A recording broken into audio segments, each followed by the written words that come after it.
into what you're into with YouTube Premium. Watch videos ad-free, offline, and with background play. Try YouTube Premium on us.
하면 막 세트까지 갈 수도 있을 것 같은데 뭐 승부를 떠나서 또 배우는 게 있을 거라고 생각을 합니다. 다전제에서 그리고 빅게임에서 강한 팀원이고 그래서 최선을 다해서 우리 플레이하고 우리가 또 배워가는 게 있고 선수들이 발전했으면 좋겠습니다. KT로서 파이팅! Always learnings from a best of 5, and I feel like the outcome is poetic on each side. We either have the rematch from Spring Genji versus T1 or KT joining the former jungler Score, who's coaching Genji now in the finals. I really like the fact that both coaches reflect on the drafts because I think it's going to be a really, really important point today, which leads us to a game that we want to play over the weekend. We have our bingo cards ready that we're going to show you guys now. And I don't know if you guys remember, but at the end of last week, I said that we were going to do a food challenge that I'm going to introduce you guys right now. We have some Daejeon specialty, which is the Sylvie kimchi, which is the spiciest kimchi in Korea. That you can see here that it looks really, really red. I'm going to let you guys smell it. And it's pretty strong. It smells strong. It smells spicy. It smells really spicy. So the loser of today's bingo is gonna have to have a try at this at the end of the day, and to do so we prepared some bingo cards. I'm gonna let the guys introduce theirs first, and I'm gonna try mine now because it's not ready. Guys, what do you have? Yeah, so we have a bunch of like pre-filled in ones where you like fill in what team it is at the bottom. But then we had like our own ones, which I think is the interesting one. So mine was Faker dies for T1 Profit, which is, that's a common theme. Yeah. T1 Star Baron before 23 minutes. I have this one as well. That one's kind of inevitable. Yeah. BDD 50 CS lead, excuse the handwriting by the way. And Lahen's ganks top before 10 minutes. So I think all of these are pretty realistic, but also very typical of what we can expect to see. Yeah, I mean, for mine, it's gonna be a started with the pick owner. I think owner shows a little bit weak performances of the isolation death a little bit, and then for it's a KT. Next one is a Lehans, not laning bottom 2 minutes straight up. Basically just leaving Allen on the aiming and being able to impact on the mid and top. I mean, it's a good thing for KT. It's like that means like their winning bot lane phases also be able to control the game right now, and that's gonna be pretty good for them. And for the T1, I mean, Zeus 50 CSD, that's, you know, it's pretty good bet. It's a little Pretty bit different. different. He went for the BDD 50 CSD, so I had to go for the Zeus as well. And the next one was I found out with a carry up massive engage, because that's how they won against the KT last the previous You series. can just take that one now. Yeah, you can just take that one. Honestly. I think I have similar ones compared to you guys. I have BDD solo kill on the mid lane. I have T1 weird 20-minute Barons. I guess it's not weird at this point. Actually, it's kind of a just T1. classic. I mean, it's a T1 Yeah. special. I have a support roaming mid for kill, kind of similar to Lehen's staying bot, and KT throws a game. Because I feel like this kind of stuff can happen. Hopefully on a game 5. Hopefully not a game 5. We'll see about this. Loser eats kimchi at the end of the day. I don't want to put pressure on you guys, but last time we played bingo in the LEC, I kind of stomped everyone and won after one game. So, you know, We'll see how it goes. we'll see how it goes. Also, I want to note, I put no Chemtech Soul, so I'm here. Hopefully I do my job and we don't see any. Fingers crossed. No problem. We're good. problem. Yeah, no problem. And on that note, we have a side selection for game 1. So I just want to ask you guys quick draft question. T1 blue side. What do you want to see prioritized here? What kind of bans do you want to see on this side of KT? So that we just can wrap up the draft discussions we had earlier. Yeah, I think blue side's really strong here because there's so many things that you want to be able to ban. Things like the Poppy, things like the Zayed. I think leave Kai'Sa open, force KT to ban it. You can potentially take it yourself. Maybe on blue side, you have enough space to ban the Azir from BDD because it is a problem, or pick it yourself. Yeah, I mean, that means that KT, there's so many things that they kind of had to ban. Also for T1, they kind of had to win the first game. You know, like, if you do have a side selection, if you lose the first game, that's a rough one. All eyes on final here for this lower bracket final, and it's time for us to kick off the Telecom War T1 versus KT. Take it away.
청하고 있어요. 올 버스트가 무너집니까?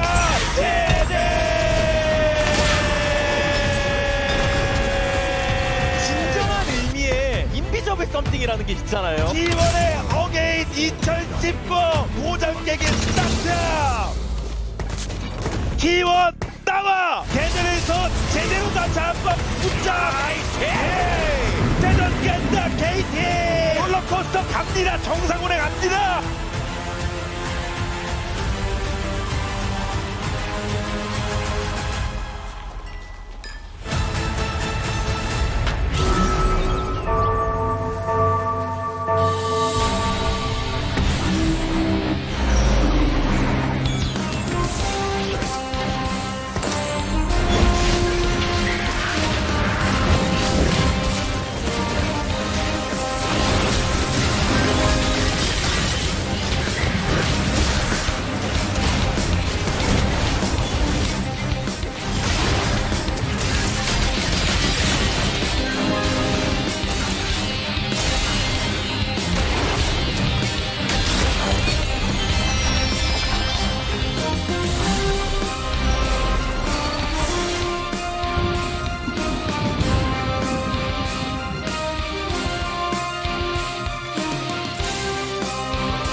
Welcome, ladies and gentlemen, to the Caster Desk here in Daejeon in the Convention Center. We're very excited. It's finally Daejeon, gentlemen. I'm Atlas. I'm joined by Chronicler over here and Wolf over here.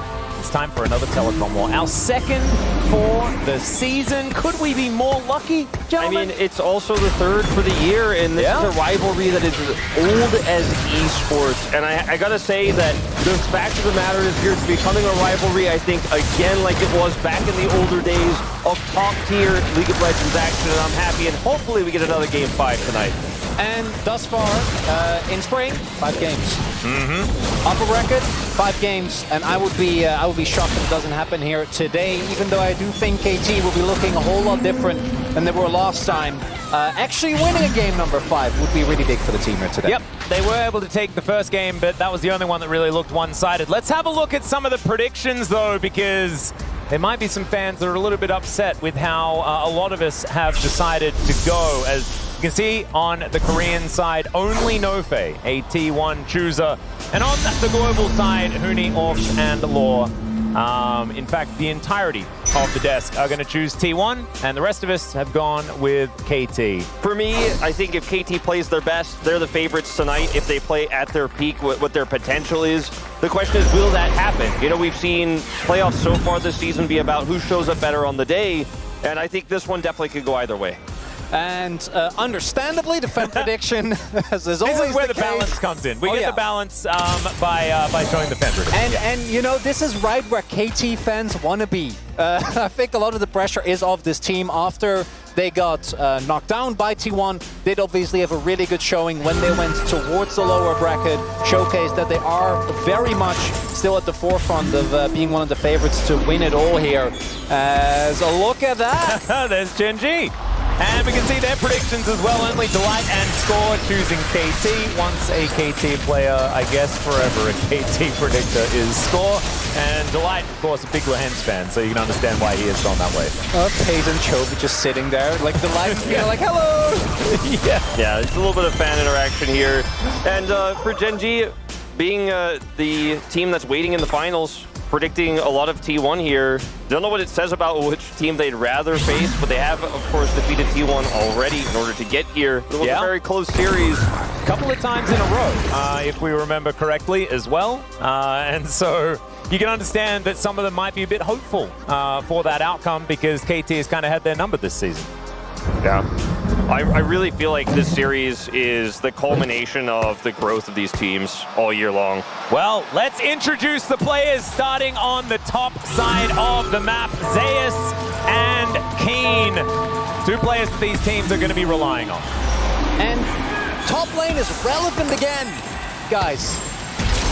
I can't believe we've had to wait for it for this long.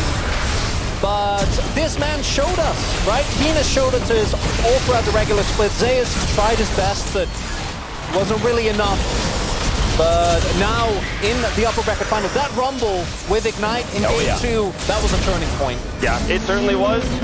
And his opposition, of course, on the other side, Keen, the unanimous All-Pro first here in the LCK. The man of the season for top lane. Didn't have as strong of a round 2 as he did in round 1, and obviously did end up getting kind of crushed by an overperforming Zeus the last time these 2 top laners met up. But Keen definitely could bounce back tonight, and in a big way bounce back in that Hanwha Life series, playing a little bit more weak side while the team was focused bottom. Yeah, having unlocking Cuz to be the carry seemed to be the way for them to win that series, and we'll see whether we get a bit of that flavor moving into this one when these 2 face off. Very interested to see how it goes, but next, Cavs off the rank. We're going to be heading towards the jungle. I think this is going to be a really, really interesting matchup because, of course, Cuz formerly played for T1 owner, going through a few struggles recently, but in their series against KT in that 5-gamer, definitely looked good. Let's welcome our junglers, starting with owner.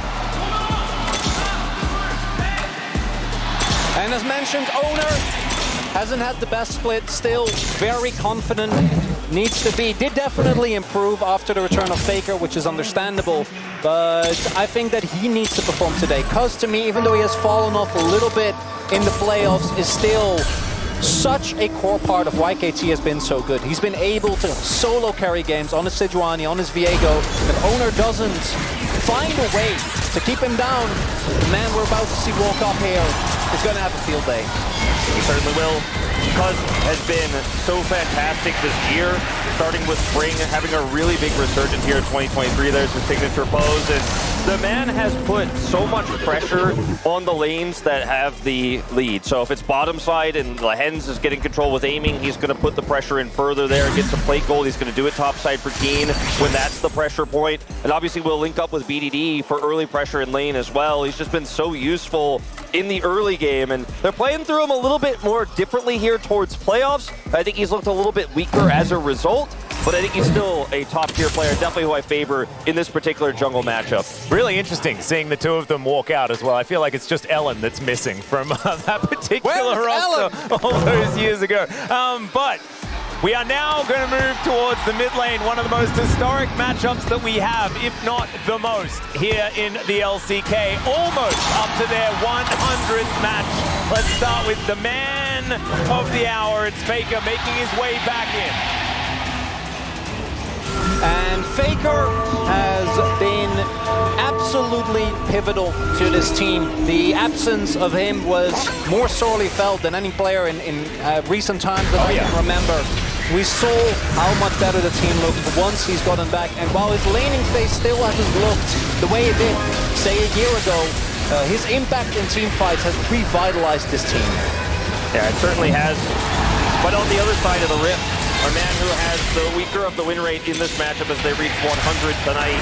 It's BDD, the pinnacle of clutch. He has been so valuable in team fights. He has won lost games for this team, and he is just so consistent. He has never fallen low. When some of the other players on KT have slipped up a little bit, he hasn't.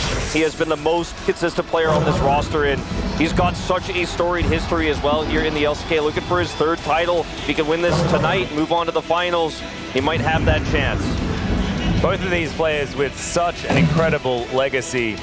And Faker, we'll see how that recovery has gone as well. It could be that he's even further powered up since we last saw him take to the Rift, and that could be pretty scary here for KT. But let's head towards the bottom side of the map. Gumayusi taking on aiming, and we'll start on the T1 side once again and introduce Gumayusi.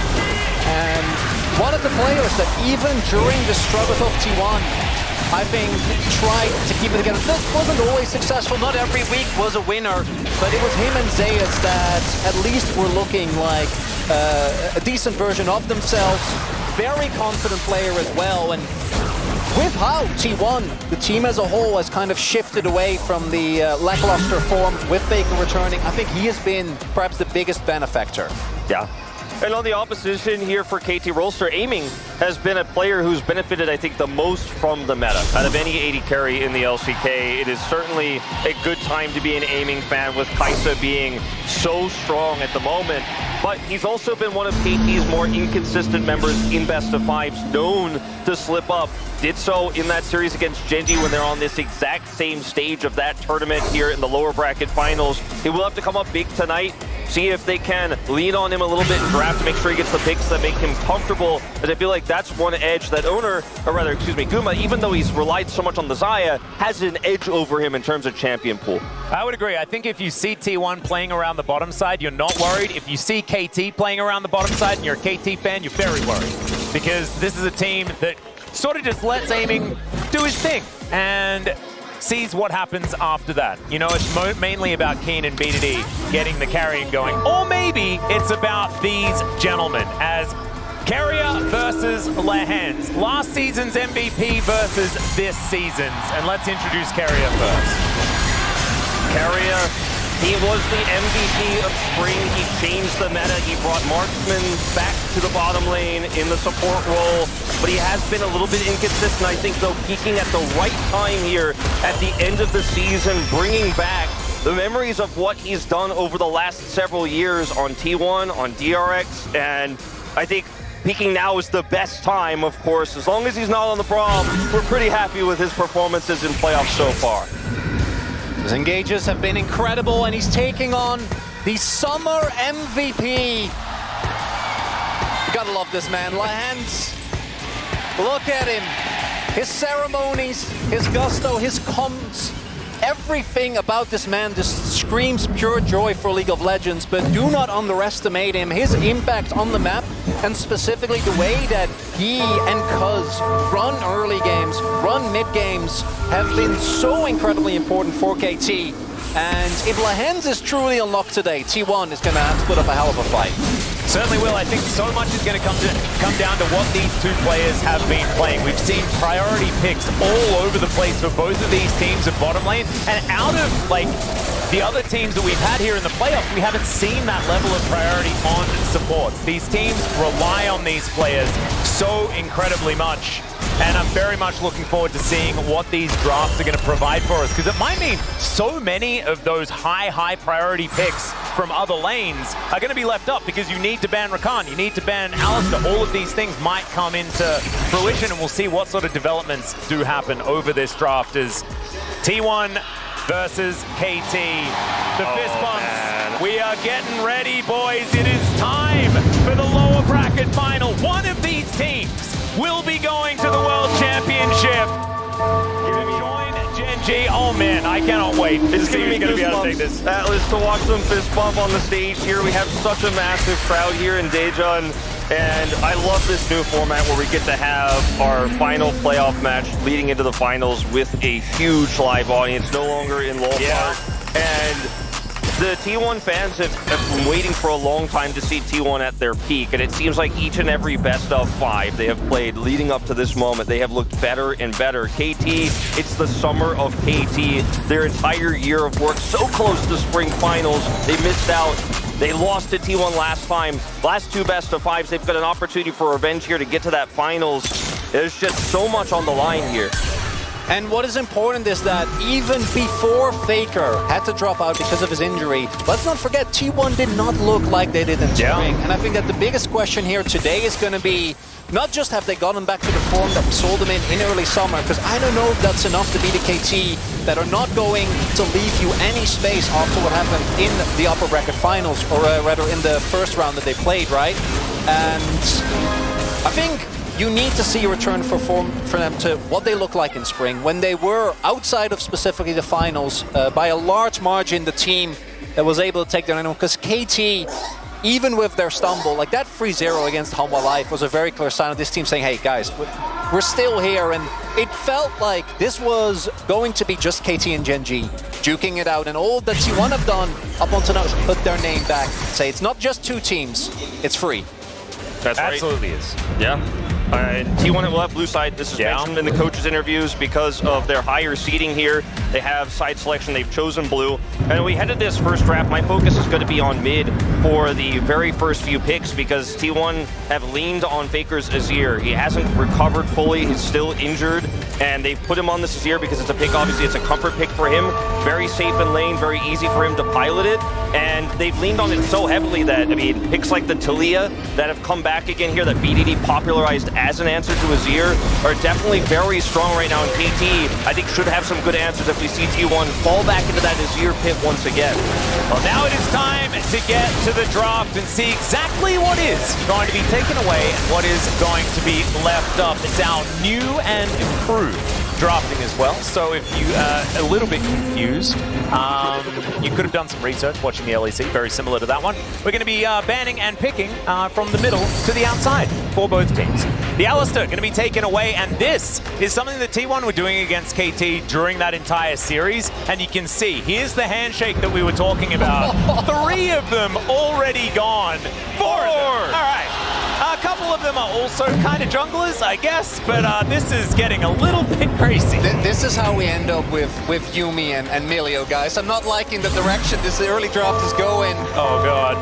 Well, it also means we might end up seeing Braum. Come on! Oh, my goodness. Oh, are we gonna be Leona? Are we getting the 6? Are we first picking Leona? Is that where we're at? Is that what's going to be left over? I think KT would rather ban Zaya here, but we'll find out. I hope they don't ban Braum. I don't think they will. And there's no reason to make a statement here, although the pool has thinned out, and we're going to play a very different game of League of Legends. There's the Zaya ban I was alluding to. Yeah. And will T1 just take the safe first pick Azir that they've relied on so heavily here, draft reactionarily? I mean, there's a lot of other power picks open here. The Sejuani, you know, the Jax is available here for Zeus as well. Another one is the Kai'Sa. Do you want to give that over? It looks like instead they are going to go for Maokai. Is of course a flex pick. Did not get called in all the support bans that we've seen here. But most likely is going to be going towards Owner. And Kai'Sa lock-in seems very obvious here to me. I think that is a pick that Aiming has really showcased his strength on. And if you don't pick it here, particularly with how the pool already has been pinched for bot lanes, it would be very surprising. It does look like that's the direction that they're going in here. And Sejuani, if Sejuani's open, Kuz goes towards it. If it's not, then it might be a Viego, but I don't see any reason why you wouldn't. And I really hope that KT ensures with this lock-in that they also get a good matchup for Keen that actually is able to utilize the power of the Sejuani without getting taken down by Zeus. So T1 should be able to grab the Jace or the Azir here if they want the Jace for Faker here. It was the pick I think he looked the weakest on. The Aatrox also going to feel pretty good into most of those top picks here that Keen could lock in. They're not opting into taking the Jax away as the face-off against the Renekton with Rumble available. I think the Aatrox is the safest option here considering that Permafrost synergy potential. But if Faker grabs the Azir, this is where you have the opportunity to go Yone right now if you're BDD, if you're really confident. It could go Xerath as well. The Talia that has been popular is also very strong. BDD played the Xerath in that Hanwha series. And it looks like with the poke they've already got with the Kai'Sa, it's going to give it a hover here. And also, let's not forget that the Xerath, when there is going to be a lack of hard engage on the enemy team, actually gaining in power. One of the biggest weaknesses is getting picked off. And right now, what is Guma going to end up with? Because it also means that a lot of the AD carries that normally you'd want to go might lose some power. We've seen that the Zaya most notably struggle into Xerath in the late game, unable to really dodge anything. And we are going to continue this bot lane focus here as there go Lucian and Leona. And so we've got a running out of supports for mainly Lehens because, of course, the flexibility of that Maokai. But I really like the Lucian ban because he's got a dash. Ban stuff that has a dash, and then basically BD just automatically kills or sends back home anyone that they pick in the bottom lane. I think a Zeri ban is warranted here, but I think they're considering Draven as well with how much power there is in this draft here. Is we're just going to pull the supports down to nothing. I mean, this could be a Bard game at this point. And the Amumu was the last engaged support. I was actually going to mention this because the last really good engaged support here to set up for picks here. And I guess you could say Pantheon is another, like, if we go all the way down to the bottom of the barrel, could pick that one up here. They're going to actually wait for counter pick and take this frontline setup for the Xerath here and the Cassante. Really do like this. Not the greatest Permafrost champion here for Sejuani, but definitely feels good into the Aatrox. You're going to be able to survive that lane well enough, and then you could be a frontline for insane poke on objective setup. Yeah, also provides a lot of opportunity to disengage if T1 with the short range composition tries to get a All right, I was wondering whether it was going to happen. How many champions do you need to ban before you bring out the 100% win rate Singe from Lehens? And it turns out that you just need to ban 5 of them. Although there are, I guess, 9 support bans.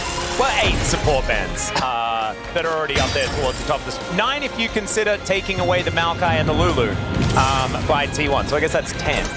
10 supports denied, and we get to the Singe. I mean, Lehens didn't have his most favorite best of 5 when he was playing the Pantheon down in the bottom lane, but, you know, the Singe coming through, I do like a lot in this composition, but I have to say, I feel like in a lot of ways, KT's composition's execution is so difficult and will rely on a lot of cohesive setup on objectives and maintaining control. If you lose control of this game, it's so hard to actually use the Xerath correctly, whereas for T1, you have just a straight-up good composition. You got the Zeri Lulu that, yeah, a lot of supports got banned, but that's a strong duo in general, and it's not one that the Singe necessarily gets to punish for free. One thing I am worried about for T1 is their actual way to get on top of this composition. Singed actually makes it even harder to engage onto a very poke-heavy backline. If KT can manage the early game, not fall behind in too many objectives, hit the spikes on Kai'Sa and Xerath, that's when I think that T1 can definitely struggle, and I think the bot lane is going to be so important, because if Zeri and the Lulu actually get to shove, actually get to apply pressure, then I think that the composition really works. But if you fall behind with a lack of hard engage into this composition, you're in deep trouble. Certainly are. I'm still not entirely sure as to how it's all going to fit together. But we saw BDD was great on the Xerath. Aiming has comfort now, but there is so much carry potential on the T1 side of things. This is exactly what we wanted out of game one. Let's jump onto the Rift.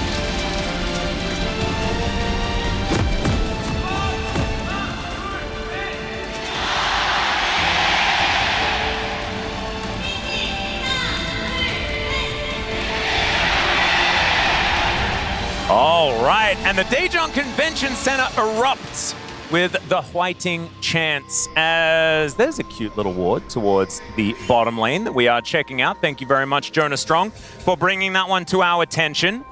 As KT just setting up pretty defensively here, aiming kind of by himself.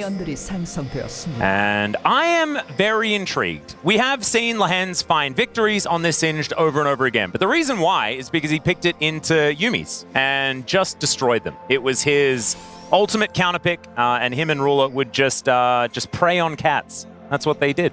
Oh, this is the trademark Lehens level 1. It didn't go well for him last time he tried this on the Leona with the Zenith Blade coming up a little bit short, but on Singed here, we'll see. He has a targeted ability this time around. Oh, are they going to go for it? You can see from the positioning as well. T1's like, yeah, we don't trust that brush. We don't go near that brush. Oh dear, well, they went near the brush. A few autos do go down, but otherwise it is not too much to worry about there for Gumiushi, so in the end, not really too much action. And looking at the rune choices... Whoa, that's a flash! Never you mind! Okay, Keria is immediately going to heal. Takes a lot of damage from the passive there, and Lehens now has his all-time favorite summoner spell prepared and ready, Chronicler. Has the Hex Flash at the ready. That was one of the rune choices. He went for Unsealed Spellbook. Definitely something we've seen him use before. As here we go. Obviously, as far as counter picks goes, has been something that really... he's Hex flashing. We're looking for it. And Gumiushi going to be zoned for a little bit. Mega Adhesive going down here. And Lehens going to take a fair bit of damage. As if he's not able to really get there, then while he's running away, there is some opportunity here for T1. Yeah, I mean, you have to actually connect those, as Lens is just trying to stop Chronicle from making color points about how good he is at Singed by trying to prove it. He's like, you don't need to tell them, I'll prove it. Okay, oh, that is a heads-up little sapling, as Cuz does get the ward down. Well played here by Owner. Gonna hide. Yeah. Doesn't have Smite, though. I'm pretty sure Cuz knows exactly what's going on here, and he is just going to be able to steal this one away. Not going to be able to get all the popcorns, though, so he will be all right. Still not too bad. What I wanted to highlight, though, is that Faker actually went for Conqueror here. We've seen most Azirs go for Comet specifically into the Azir matchup, because obviously once you get to the point where BDD gets a decent amount of... aiming does get tech there. Yeah, that's a Void Seeker that Kerry is going to take in trade, but it looks like KT are just looking for a bit of a reset. Yeah, once you get to the point where there's enough damage for BDD, as I can't make a point, yeah, Owner is going to twist it advance forward. BDD's going to flash away. Sapling is down, but it shouldn't find him. Faker's already flashed over, shifts the sands. BDD tries to slow him down, but it does not work. Arise, Sand Soldier, and there is first blood. Yeah, I mean, this is just a huge lead here now for Faker in the mid lane. I mean, you were talking about the Conqueror trying to take more aggressive extended trades here in mid lane, and it leads to that health bar being chipped down enough, and then BD is pushed out. Keen as well, struggling here in the top side of the early part of this matchup. I mean, this is very common for the Aatrox to get a lead here. But man, Faker, he pushed the advantage there, wasn't afraid to follow on the flash, knows he has his cooldowns just in the nick of time to secure that kill. BDD now down a teleport as well. And what's really big is that there's no flash available. One of the big reasons why we didn't like the Xerath initially, even though I think the matchup we've definitely seen develop as... Oh no, there's a flash. Kane has to get out of there.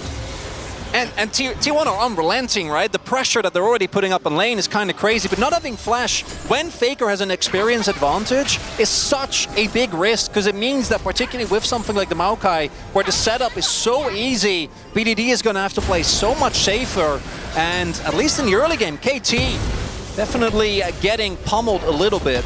Yeah, teleport down, flashes down, Faker, he just gets to teleport back to lane for free and continue to put that pressure on. And now, I mean, Owner's got a lot of power here. They have Prio bottom side, they have Prio mid, and then top side, of course, Keen with no flash is just going to be sitting under turret here.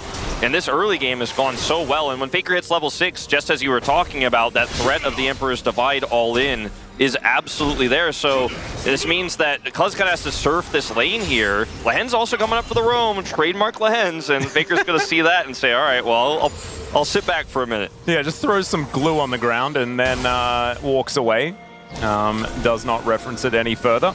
Now, heading towards this Dragon Pit. I don't know whether KT will start this one up. Bottom lane just fresh off a reset here for T1, though.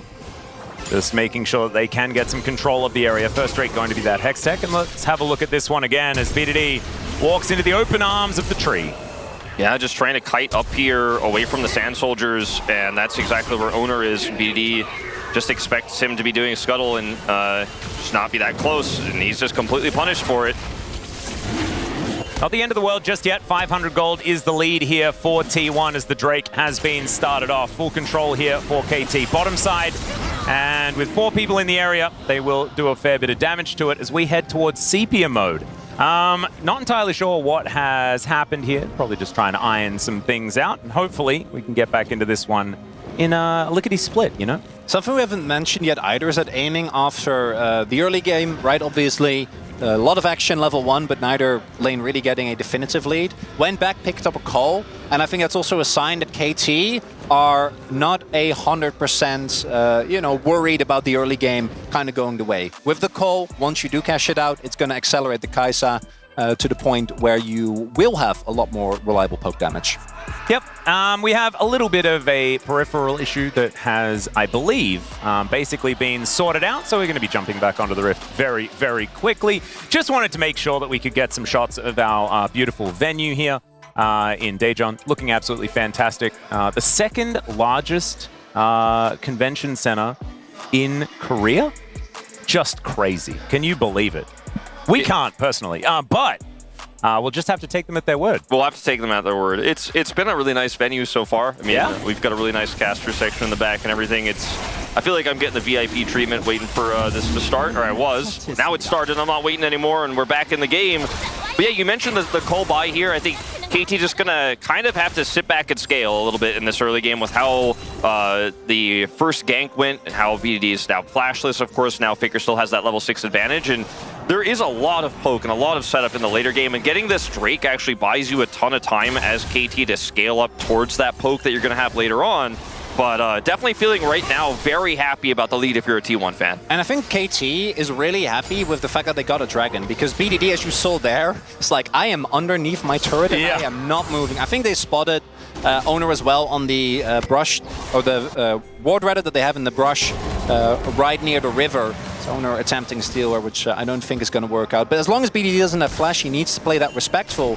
And being able to still get yourself an early dragon with a composition that, as mentioned, KT is going to scale obscenely well if they can just get the atomization on BDD and aiming. One thing I'm a little worried about is that it will be full AP, because aiming with the Shiv already being built up and the fact that he went Halo Blades, very obviously going to opt in towards the probably hybrid build. I don't feel like you go full AP when you also have a Xerath.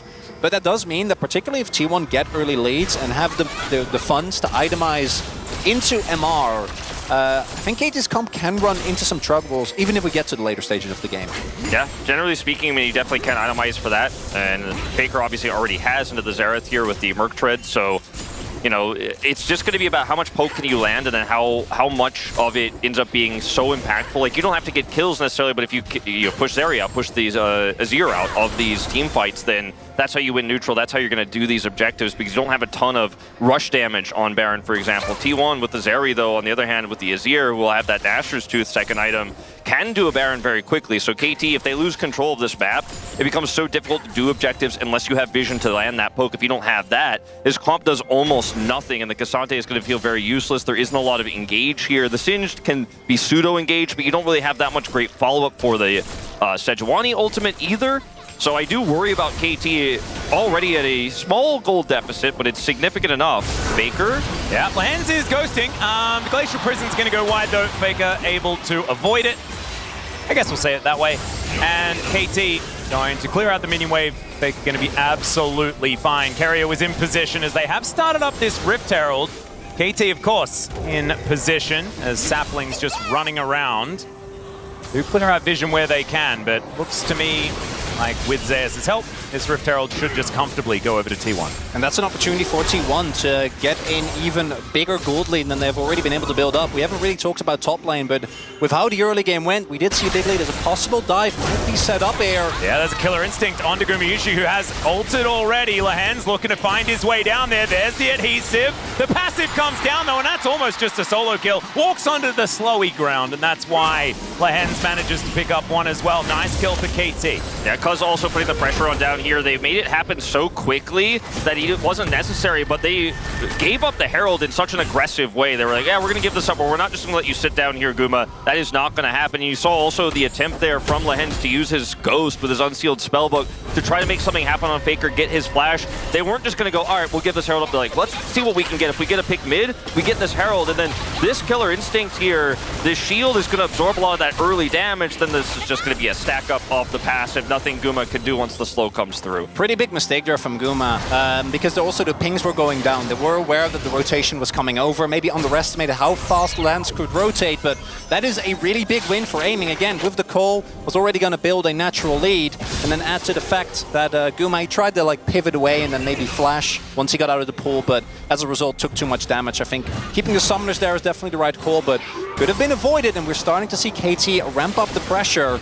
Well, Cannonball's coming in as Cuz looking for Faker, doesn't quite find the Q. Stun lands though from BDD, and surely one of these CCs is going to work. No, Faker's able to shift the sands. He gets himself back to the turret. I mean, this is just what Faker does on the Azir pick. It's so hard to lock this guy down. He knows how to shuffle out of almost any situation. Will, of course, have to use his ultimate and flash in order to do so.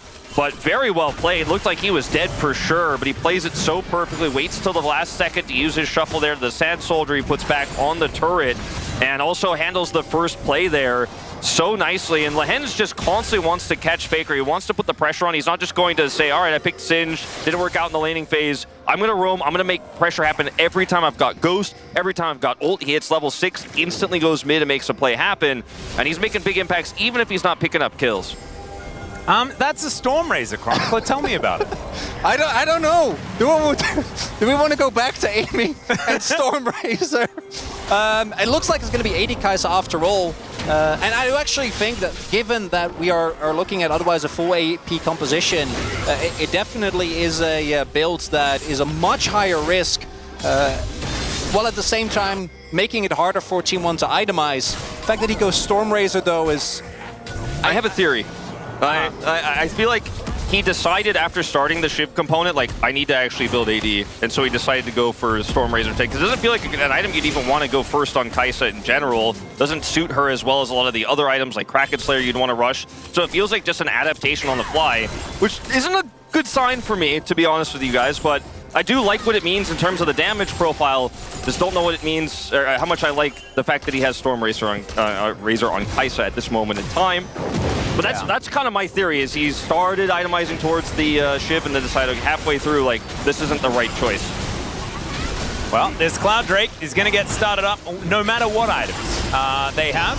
And it is going to be secured. Maybe just wanted to get to a one-item spike or something like that. But I guess Static Shiv would have come through at about the same time as Orcs. Man, you had one job.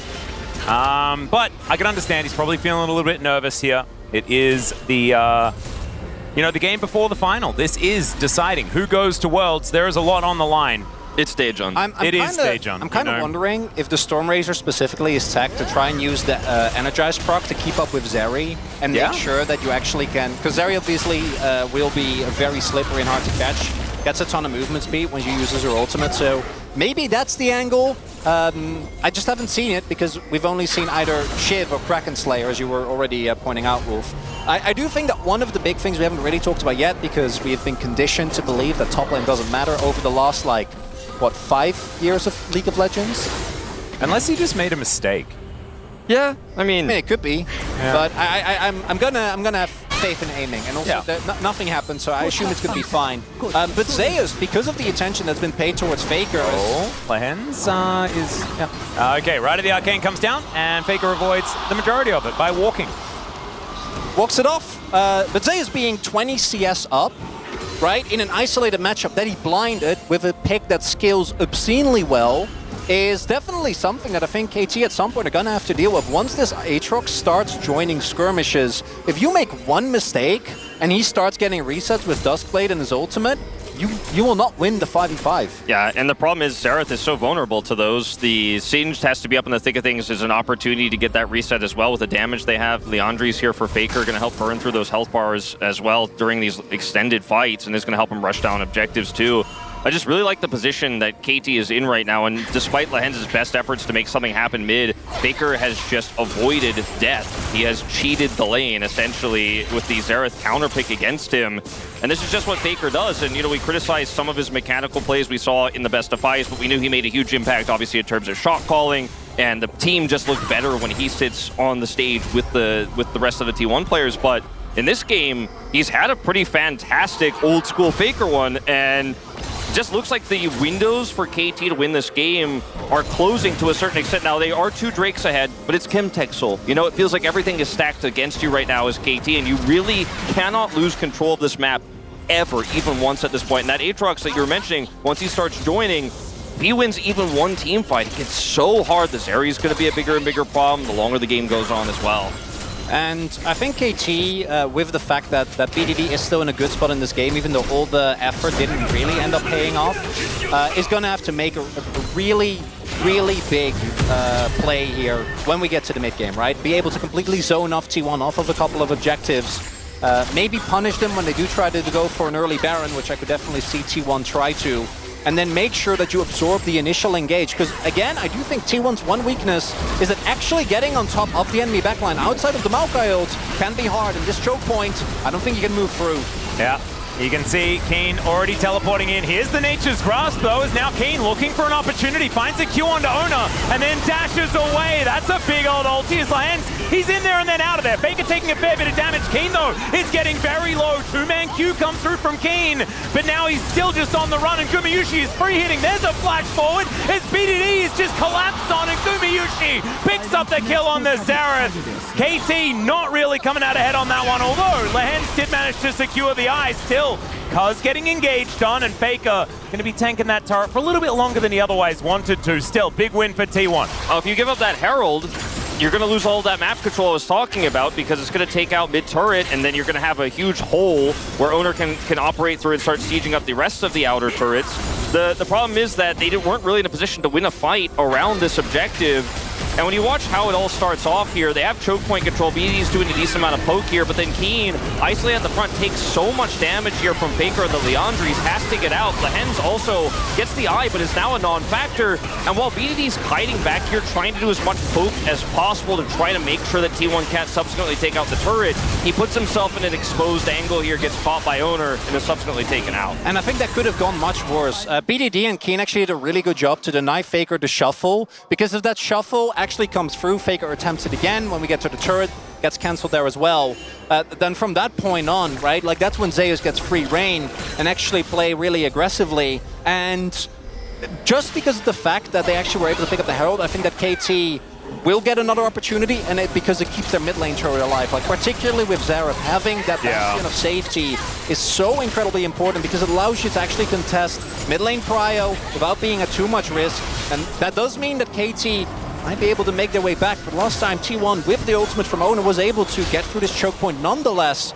With Lehens there though, it should be harder, but if T1 actually makes it on top of you and close, like here, then what do you do? Once the vision's cleared, it becomes a lot harder to play this out. Tossing your blue trinkets, you're trying to see any T1 member to poke out with the Xerath, with the Zeri, or with the Kai'Sa W's, but Zeus on a flank here.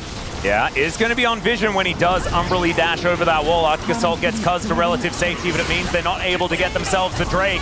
That is a decent ult, but it's going to be avoided by Faker, and the Infernal Chains pull back the Sejuani. And Zeus going to grab that kill. Now KT might be forced to fight. BDD in a decent position right now, but T1, they just hold the Phalanx together, and they're going to be able to walk away with that kill. They grab the Drake as well. They don't lose their turret.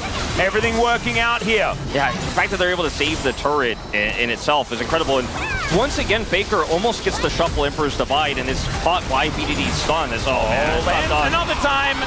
Another chain and another kill for Zeus. 2-0-1 now on this Aatrox. And I think T1's composition is a composition we've seen before. We've seen it many times before. It's simple, it works really well from ahead, and KT, the composition has a lot of conditions it needs to operate on. You lose that mid-turret, and it's just kind of unplayable. They are able to defend the Herald here, but they can't get Prio, even with Herald here, and then watch Faker here get shut down on his attempt to shuffle. He has to flash, arguably didn't really have to, but otherwise this fight is just a wash. KT, no ability to contest, unable to get turret, and T1 are just running away with this game. And that Aatrox Maokai 1-2 combo proves to be so pivotal here, right? Every single time, if anything hits, if Maokai hits a W, if Zeus hits a W, that chain is coming in, it's getting pulled back, getting locked down, and then we go from there. And I think that the idea behind this KT comp was conditional on Faker getting shut down, because those, if two of those roams from Lahen's early work out,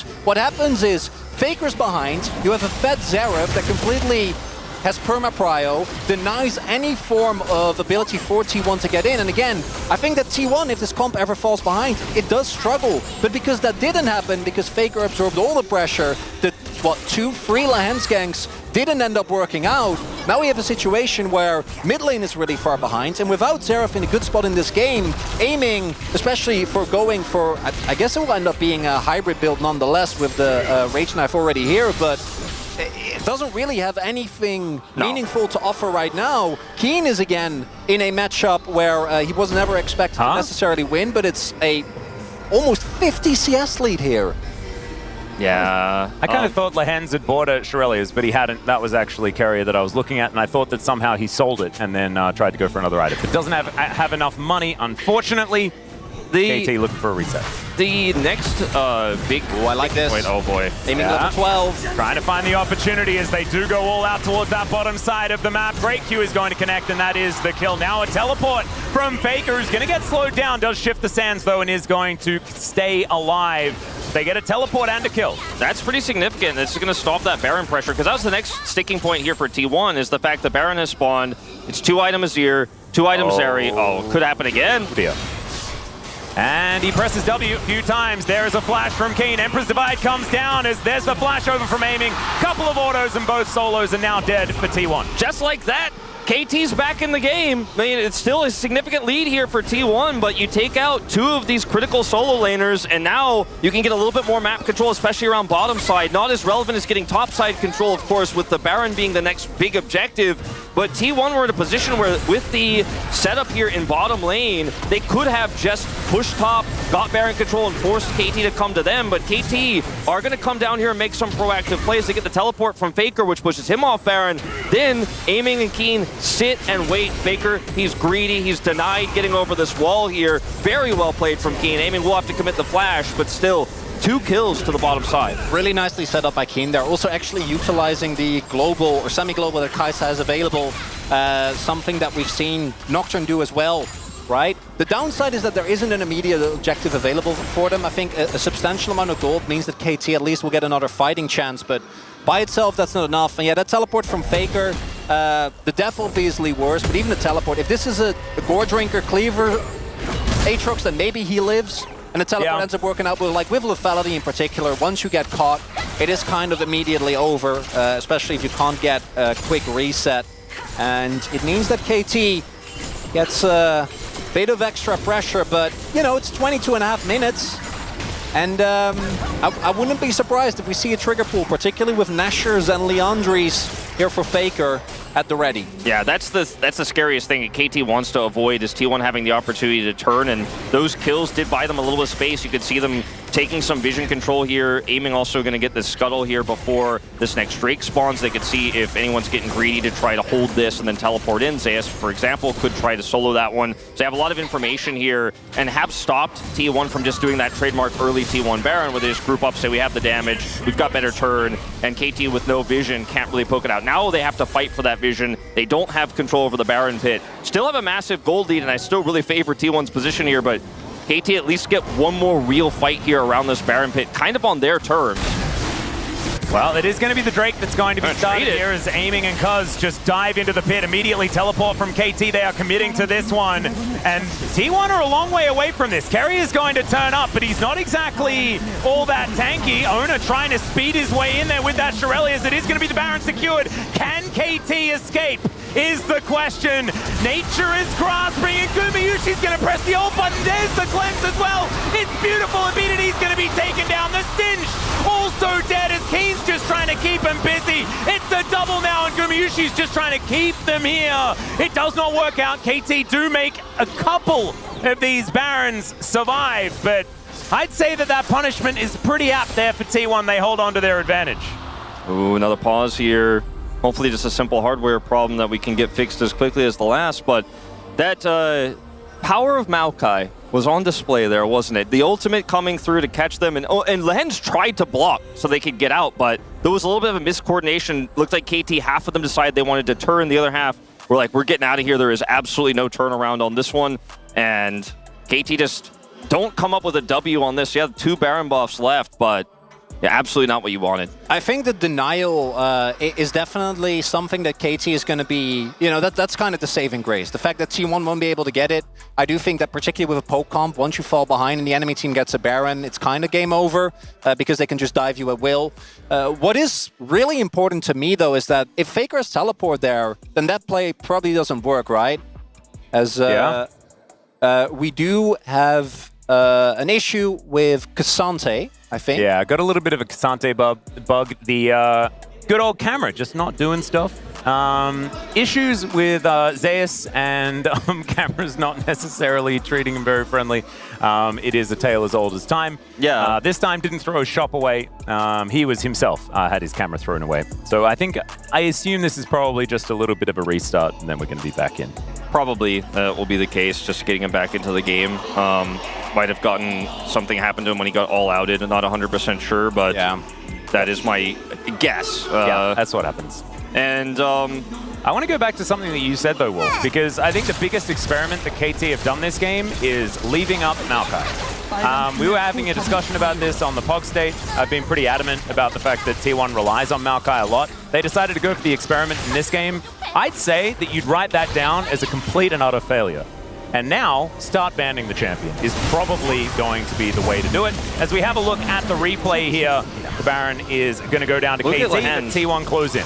Tries to block here, still gets caught here. Owner gets on top of EDD. There's no mobility for this mid laner. He is just going to get caught and destroyed. Keen can't heal for anybody. Nothing he can do. And Amy and Cuz survive with Barons here, but ultimately, big gold win for T1. Yeah, I think Keen trying to get the angle there to escort himself to safety, but couldn't get it, didn't really have the time available to him, and now Zeri is getting fed. Zeus is level 16, getting further and further when it comes to his itemization. Probably going to go Surreal Dust next, at which point even Keen and Cuz are going to evaporate in seconds. And yeah, I do want to echo what you were saying, Atlas. I think that the Maokai is such an incredibly oppressive champion, and the fact that all the hard engage, outside of a Faker Shuffle, which we've already seen, KT is not going to give him a free one unless the fight already is ongoing. Their engages, Maokai presses R. Yep. And it works. It's tried and true. It's something that we've seen all throughout the LCK and Challenger, right? Like, this is... Maokai has been extraordinarily high priority just with the ease of execution that he provides. As you can see, the Baron power play is negative 700, so in favor of T1, and we're 2 Drakes apiece. It is relatively close, to be perfectly honest. Like, 4,000 gold at 26 minutes into the game does not really mean the end of the world, although the fact that there is so much money on Gumayushi and he's playing Zeri, that's where things start to become worrisome. I mean, look how many people it takes to kill this turret, even with Baron buff here. You know, everyone has to group as 5. Zeri clears that wave so insanely quickly, and then, you know, KT are now in this awkward spot here, contesting for prio over nothing. I mean, they were able to successfully pick off that turret, which is significant money, but no Baron power here to speak of. As Zeus is actually a real threat. Here comes that ult. Yeah, Nature's Grasp does come through here as Kane trying to mitigate that CC. Does a decent job and still has to flash. That's BDD. Locked down and the rest of KT just scattering because nothing he can do about it. And it's another kill for Gumayusi. And how much can they take off the back of this one? They just wait for 1 second after that Baron wears off.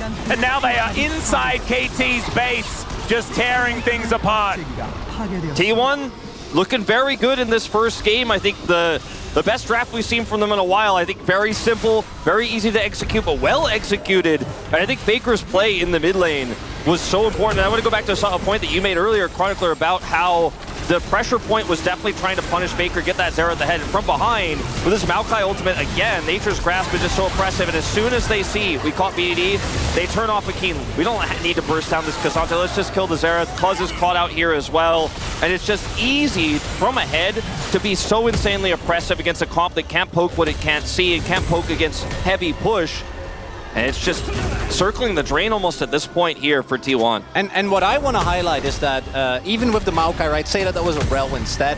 Yeah. I think something that we might have seen otherwise. The fact that Zeus gets to blind a matchup, we know he's very comfortable as champion, right? But gets to blind a matchup into a Sejuani when there were a ton of top laners still available that should have maybe been able to punish, that really worries me. Because I do think that we know for a fact Keen is good enough to actually spar with Zeus. We saw this throughout the entirety of the regular split. But even if you adjust for a lot of the other things, I think that the fact that Zeus gets the blind and then build a lead this big when he's in an isolated matchup is a worrisome sign. And KT needs to find a solution. Yeah, not to mention the fact that Kane also just decided he didn't want to pick Renekton. Yeah, I mean, that's what I think that's... Jax. Yeah, Chronicler's, I think, alluding to really the fact that Jax and Renekton were both open with Sejuani, and they pivoted to playing the Cassante here, which is great for frontline if you're playing a traditional AD carry. I don't think Kai'Sa really is what I would call a traditional AD carry in terms of front to back. You're not playing a Felios here, you're not playing the Xayah, and they wanted to index into poke, but then they fell behind here. They tried to force Faker out of the lane early. It didn't work. He just outplayed them straight up, and now you've got a Fedzeri, insane clear, and KT, they can't win this game in a straight-up front-to-back team fight. And unfortunately, with comps like KT's, there isn't really a miracle comeback mechanic because you don't have great engage. You can't have some sort of crazy wombo combo that works out even when you're 5,000 gold behind like you can with a Jax Rel. You can win a game with Jax Rel 7,000 gold behind if you hit that combo just right. That kind of scenario isn't really here for KT unless they buy tons more time. And those Drakes that they picked up early bought them some. I don't know if it's going to be enough because Baron is spawning now. They denied the last one, but KT denying this one is going to be what makes or breaks this first game for them in the series. I think what you're looking towards here is maybe try and find anyone, because the members of T1 are very squishy. Guma does now have his GA, but no defensive itemization on Faker. Zeus does have a stopwatch, but outside of that is very squishy as well. If you can isolate one of these targets with Cassante and have Kai'Sa ult on top of them, then maybe you can get something going. But if you don't get that actual 5v5, I think it looks incredibly rough right now because with how Xerath and Kai'Sa in particular function, taking down one target on T1, I think you will be able to. But if you don't deal with all three, the remaining ones are going to win the fight with how accelerated they are at this moment. Yeah, now they can clear this Baron pit here, T1, with Zeri very quickly, as you can see. And now KT kind of blind here. Not a whole lot of information, not any ability to get BDD into position here. See if T1 gets Zeus on this flank. Well, Lehen's possibly caught out. There's the Emperor's Divide. Lehen's is going to flash, aiming as well, having to flash to get out of the way. Down to his GA now as Gumayusi is causing BDD to have to get out of here. The stun's not going to work. The cleanse is beautiful. Ona locks down one. And T1, they don't even need a Baron to win this game, I don't think. They're just going to push this top lane, and it's only Cousin Kane to try and defend. Straight up a wash here for KT in this last attempt. It's too many threats, as you mentioned, Chronicler, and Guma just winning this one. His aiming takes so much damage early, even with his GA. There's just no chance, and a very one-sided game here to start off the series. It's not what we were expecting out of game one. Of course, T1 fans absolutely elated T1, of course, have been phenomenal on the blue side, but also getting a great start in this series. Last time they lost game 1. This time they're celebrating on the enemy Nexus at the end of game 1. Look at these extendo beams from Gumayusi, having a day out on the Zeri here in this one. They take down the remaining turret. Yeah, Carrier is going to suffer a death. It's his first one for the series, though. We'll give it to him. And T1 victorious in game number 1. Just a straight-up evergreen composition here for T1. The Maokai, though, so incredibly powerful, so impactful in every team fight from ahead. And as it turns out, for the side of KT, when you're behind, it's just really, really difficult for this composition to do anything without really any strong forms of engage. And the Sejuani priority without a strong pair just didn't really hit for me. I would have rather seen the Yone here. To be honest, I know BDD had such a great Xerath game against Hanwha Life Esports, and he looked fantastic in that game state. But against a team like T1, when Faker just will not be punished, I think we have to go back to the drawing board here for SKT Rolster. And this is only game 1. I think KT took a really big swing, right? Try to go for this Sin strategy, try and punish Faker early on this Azir. It was clearly, I think, a drop that was tailored towards shutting him down. Didn't end up working. But we're gonna just see a big pivot, because if they try something similar in game number 2, I would be extremely worried, as we do see like there were basically no points where KT was able to really get anything going. They got the Baron, which kept them in the game for I think another 5 minutes, but outside of that, it's all T1. Yeah, but you can see that little blip. A little blip that goes down for a second and then rights itself. As of course T1, T1 gets 3 kills off the back end. I do think that there will be some adjustments that are going to be made, but ladies and gentlemen, we're going to go to a short break. When we get back, game number 2, and we'll see whether KT can even out the series or whether T1 are going to move to match point.